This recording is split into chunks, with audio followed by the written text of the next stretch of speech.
Hello বন্ধুরা, আজ আমি আপনাদের সঙ্গে শেয়ার করব গোটা পটল ও চিংড়ি মাছ দিয়ে পটল চিংড়ির একটি রেসিপি, যেটা গরম ভাতের সঙ্গে খেতে দুর্দান্ত লাগে। বাই দ্য ওয়ে, আমি মৌহা MS রোহন কিচেনে আবার একটি নতুন পর্বে সবাইকে জানাই স্বাগত।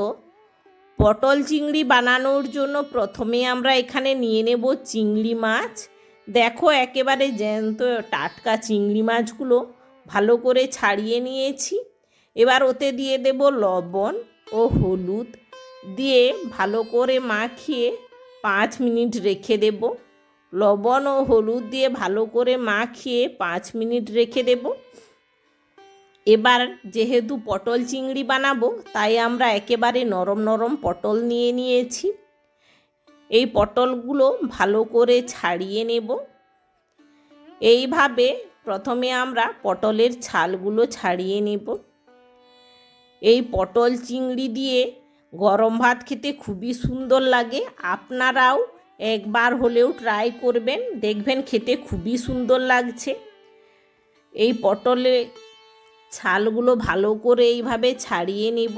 আমরা পুরো ছাল ছাড়াইনি, একটু হালকা হালকা করে ছাল আমরা রেখে দিয়েছি।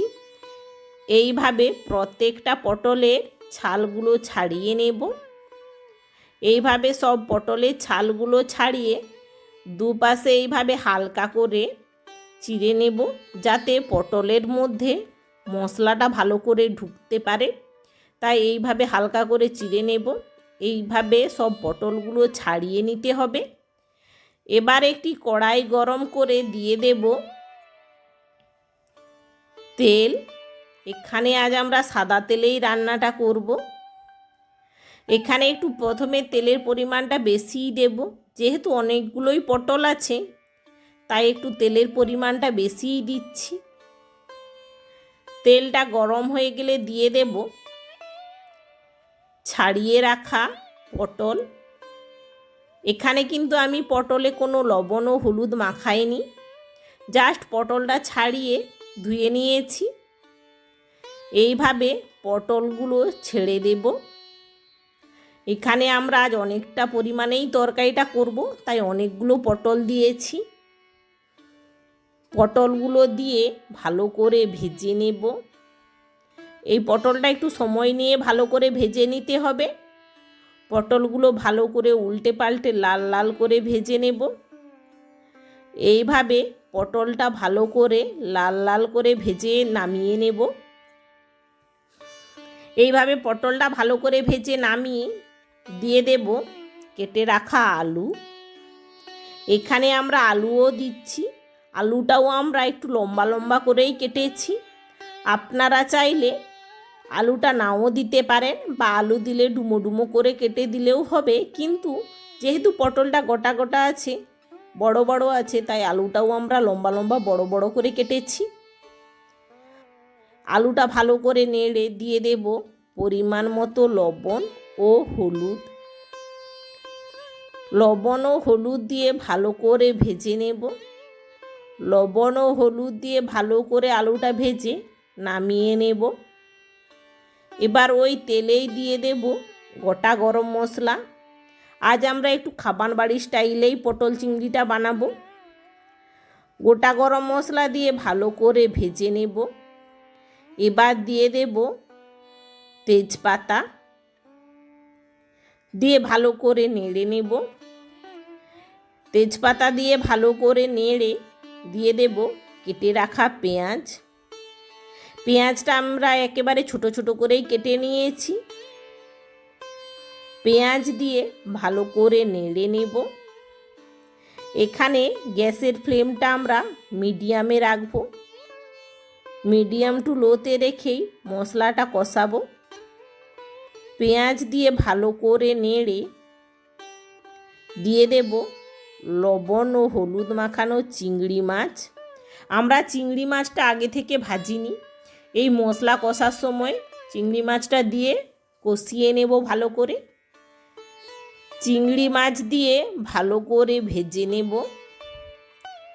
দেখো, চিংড়ি মাছটার কালারটা কত সুন্দর এসেছে, ও চিংড়ি মাছগুলো কত বড় বড়। এই চিংড়ি মাছগুলো খেতে খুবই সুন্দর লাগে। এই চিংড়ি মাছের মাংসগুলো খুবই শক্ত হয়।